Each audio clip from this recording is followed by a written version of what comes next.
中共人物志第3期講林彪。1971年9月13日凌晨2點25分左右，一架編號256的3叉戟專機墜毀在蒙古溫都爾汗附近的草原上，機上9人全部死亡，其中一具遺體是中共中央副主席、中央軍委副主席写進黨章的接班人林彪。這一期只回答一個問題：一個以謹慎聞名了一輩子的人，怎麼會走到這一步？先看這個人謹慎到什麼程度。林彪是黄埔四期，25歲當軍團長，30歲指揮平型關伏擊，41歲指揮遼瀋、平津2大戰役，四野從東北一直打到海南島。1955年授銜10大元帥排第3，那年他48歲，是最年輕的幾個人之一。軍事上，他以算得細著稱。打錦州之前反覆權衡，電報來回多次，毛澤東為此不滿。但他一旦打，就是照算好的打。這個特點貫穿他一生，不做沒有把握的事。謹慎的另一個例證，在1950年，中央決定出兵朝鮮，最初主義的統帥是林彪。他不贊成出兵，理由是國內戰爭創傷未復，美軍火力懸殊，出兵是以一國之力對抗世界最強的工業國。他一併推辭，掛帥的換成了彭德懷。這個判斷對不對可以爭論，但他符合他的一貫邏輯，不打沒有算清楚的仗。建國之後，他長期稱病，深居簡出，怕風、怕光、怕水，很少出席公開活動。醫生的記錄裡，他不能見水，聽見水聲就出汗，洗澡用乾毛巾擦身。50年代的多數政治風波，他都不在場。高崗事件沒有他，反右沒有他。廬山會議批彭德懷，他出場了，但那是毛澤東點將。還有一件小事能說明他對風險的嗅覺。1958年軍委擴大會議批粟裕，批劉伯承的教條主義。1959年廬山會議批彭德懷，2次他都是被毛澤東推到台前的。他照辦了，但每次辦完就退回毛家灣的病房。他清楚地知道，台前是最危險的地方，直到他自己被永久性地推上台前。真正的轉折在1962年1月7000人大會。那次會議的基調是檢討大躍進，劉少奇講了3分天災7分人禍，而林彪的發言是另一個方向。他說，這些困難恰恰是由於沒有照着毛主席的指示去做，如果都聽毛主席的話，困難會小得多。會場上有幾千名餓着肚子來開會的縣委書記，這番話和他們知道的事實相反。但毛澤東當場表態，說這個講話很好，建議整理成文件。從這一天起，林彪的路線定了，在所有人後退的時候向前一步，退到毛澤東身後。1959年，他接替彭德懷主持軍委，軍隊開始學毛著，平4號聯隊。1964年，軍隊編的毛主席語錄出版，紅塑料皮，後來印了10億冊以上。把毛澤東的話變成隨身攜帶的小冊子，這個形式是林彪主持的軍隊發明的。1966年5月18日，林彪在政治局擴大會議上做了一篇後來廣為流傳的講話，主題是防止政變。他隸屬古今中外的宮廷政變，說政權就是鎮壓之權，說要念念不忘毛主席，句句照辦，事事請示。這篇講話把對領袖的效忠推到了新的語言高度。5年之後，他自己被指控的罪名恰恰是策劃政變。1966年8月，8屆11中全會改組中央，林彪排名第2，取代劉少奇成為唯一的副主席。1969年4月，中共9大通過新黨章，總綱裡寫進一句話：林彪同志是毛澤東同志的親密戰友和接班人。把接班人的名字寫進黨章，中共歷史上只有這一次。必須並列的是他在上升路上的另一面。林彪不只是躲運動的人，也是整人的鏈條裡的一環。1965年底，羅瑞卿被打倒，起點是葉群受林彪之托向毛澤東做的匯報。賀龍的專案，林彪一家同樣出了力。第4期講過賀龍的結局，死於治療中斷。也就是說，在接班人這個位置的爭奪裡，他清除過擋路的人。後來發生在他身上的是同樣的手法，他自己用過。9大之後的權力結構裡還有一個數字，新一屆中央委員和候補中央委員裡，軍人佔了將近一半。軍委辦事組的幾名成員黃永勝、吳法憲、李作鵬、邱會作同時進入政治局。黨的機器和槍的機器此時重疊到了建國以來的最高程度，這正是毛澤東後來在南巡講話裡反覆敲打的那句話的背景：要搞馬克思主義，不要搞修正主義；要團結，不要分裂；以及黨指揮槍，不是槍指揮黨。裂縫其實在廬山之前就有過一次顯形。1969年10月，中蘇關係最緊張的時候，全軍按照林彪的指示進入緊急戰備，部隊大規模疏散。這道指令後來被稱為第一個號令。毛澤東收到傳閱件後，把文件燒了。一支軍隊的最高動員令，統帥事先不知情，不管這道号令在軍事上有沒有道理，他在毛澤東那裡留下的記號是清楚的。一個從不做沒有把握的事的人，此時站在了一個最沒有把握的位置上。因為接班人這個身份有一個結構性的死結，他必須足夠有力，否則不配接班，又必須毫無威脅，否則等不到接班。劉少奇就是前車之鑑，同樣是寫進過決議的接班人，此時正在開封的地下室裡走向死亡。死結在1970年8月收緊。廬山9屆2中全會爭的事情表面上很小，修憲要不要設國家主席，林彪一方主張設，並且提議毛澤東擔任。毛澤東多次表示不設也不當。會議開始後，林彪在開幕式發言裡大講天才論，陳伯達整理了稱天才的語錄材料，華北組的討論一度形成擁護的聲勢。毛澤東的反應是寫了一篇我的一點意見，點名批陳伯達。陳伯達倒台。跟着林彪講話的幾位軍委辦事組成員黃永勝、吳法憲、李作鵬、邱會作被要求做檢討。設國家主席这件事，史學界至今有2種解讀：一種認為林彪要的是那個位置，另一種認為他是要毛澤東當主席，自己當副主席，用制度把接班身份在所一道。無論哪種，毛澤東讀出的信息是同一個：軍隊的這批人抱成了團。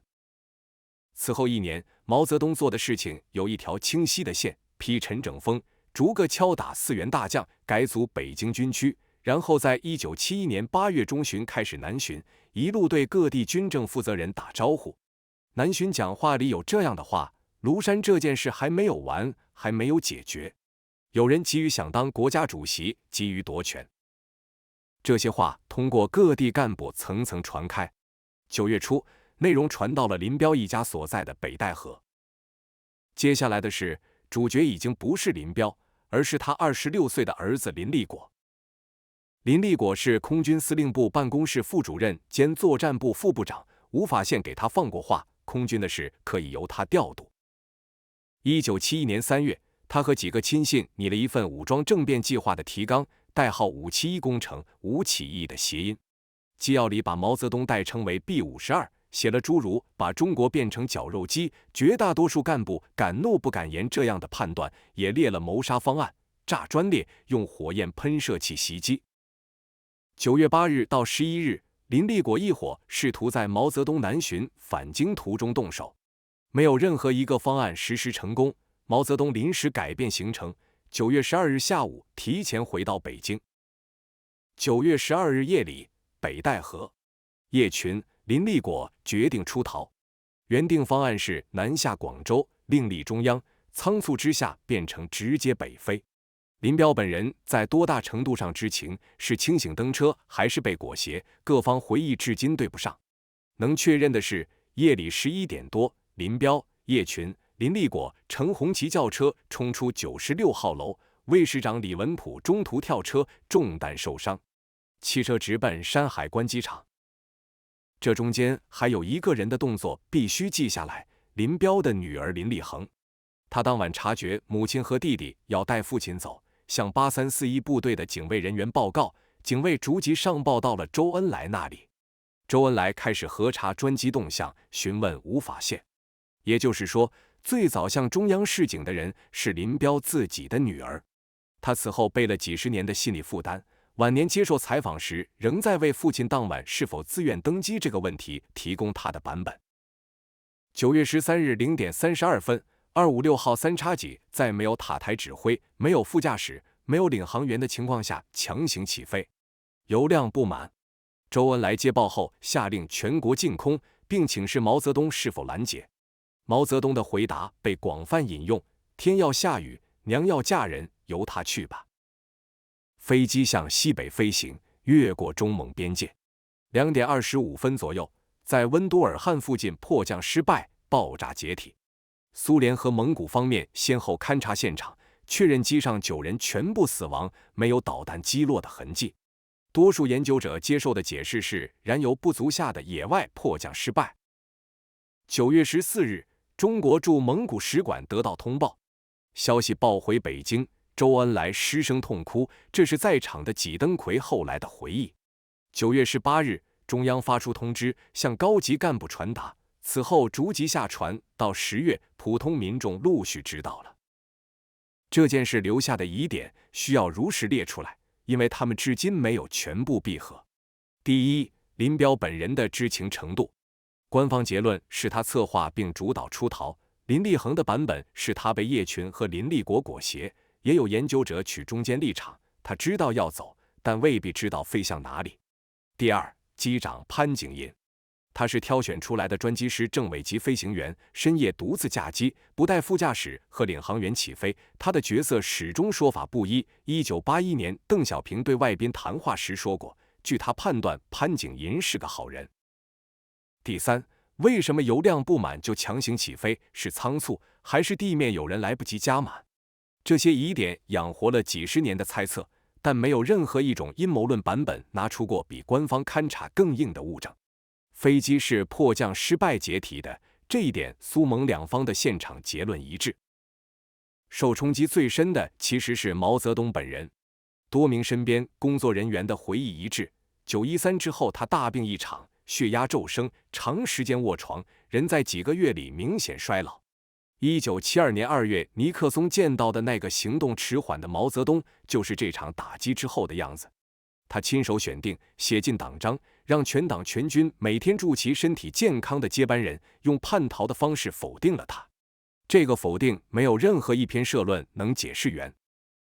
對這個國家的普通人來說，這是文革開始以來最大的一次信仰衝擊。傳達文件的會場，各地的技術高度相似，先是死一樣的安靜，然後有人以為念錯了名字。昨天還在高呼身體健康的副統帥，今天成了叛國出逃的死人。手裡的語錄本再版時要把林彪寫的再版前言撕掉。無數人是從這一天開始第一次對整場運動產生懷疑的。黃永勝、吳法憲、李作鵬、邱會作在9月24日被抓。軍隊系統隨後經歷了大範圍清洗，空軍領導機關幾乎整個換掉。接下來的運動叫批林整風，1973年之後轉成批林批孔。第4期講過，那場運動的矛頭之一悄悄轉向了周恩來。一個死去的林彪被繼續使用了3年。1973年中共10大定性是資產階級野心家、陰謀家。1981年最高法院特別法庭判決用詞是林彪反革命集團。同一年的歷史決議把文革的責任表述為領導者錯誤發動，被林彪、江青2個反革命集團利用。也就是說，在官方敘述裡，林彪從接班人變成了文革災難的2個利用者之一。最後回到開頭的問題，一個從不做沒有把握的事的人，怎麼會死在一場毫無把握的出逃裡？看完整條線，答案是謹慎救不了接班人。他的每一步都是算過的，7000人大會的表態是算過的，語錄本是算過的，廬山社國家主席也是算過的。問題在於，他算的是怎麼靠近那個位置，而那個位置本身就是絕地。寫進黨章那一天，他就進入了劉少奇曾經在的地方，能力越被證明，威脅越被坐實。913之後，毛澤東再沒有指定過接班人寫進黨章。這個死結用9條人命演示過一次之後，連設計它的人也不再用了。這一期和第4期是同一個問題的2個答案。周恩來的答案是徹底接受規則，活到了最後，代價是簽下所有文件。林彪的答案是把效忠推到極限，把自己推成第2，結果死在半路。2個人都聰明絕頂，2條路都通向同一堵牆，牆不是他們中的哪一個人砌的。溫都爾汗的殘骸裡有一具遺體燒得辨認困難，蘇方靠病歷上的肺結核鈣化點確認了身份。64歲的林彪最後被確認的方式是他年輕時打仗落下的舊傷。